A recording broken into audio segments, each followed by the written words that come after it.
वे लोग जो भगवान को नहीं मानते, उनमें विश्वास नहीं रखते, तो क्या परमात्मा उनसे नफरत करता है या वे पाप के भागीदार बन जाते हैं? इसे भगवत गीता और वेदांत के आलोक में और गहराई से समझते हैं।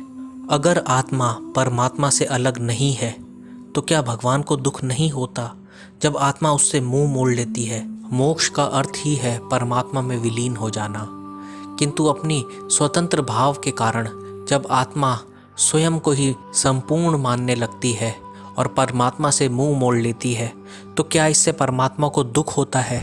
भगवत गीता के अनुसार आत्मा परमात्मा से अलग नहीं होती, परंतु पूर्ण रूप से उसी में विलीन भी नहीं होती जब तक उसकी स्वतंत्रता का भाव शेष है।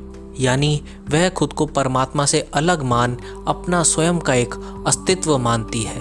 अर्थात आत्मा के पास स्वतंत्रता है मानने की और ना मानने की भी, भक्ति करने की या उससे दूर जाने की भी। तो क्या परमात्मा उनसे नफरत करते हैं जो उसे नहीं मानते, जो नास्तिक हैं? इसका जवाब है नहीं। वे प्रेम करते हैं ना कि क्रोध।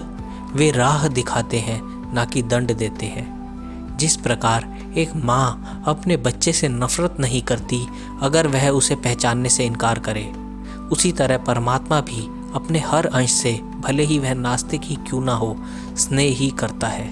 नास्तिकता केवल मन की एक यात्रा है।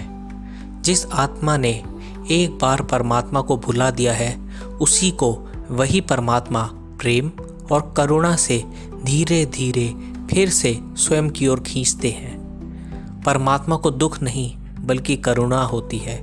वे चाहते हैं कि आत्मा स्वतंत्र रूप से प्रेम से उन्हें पहचाने।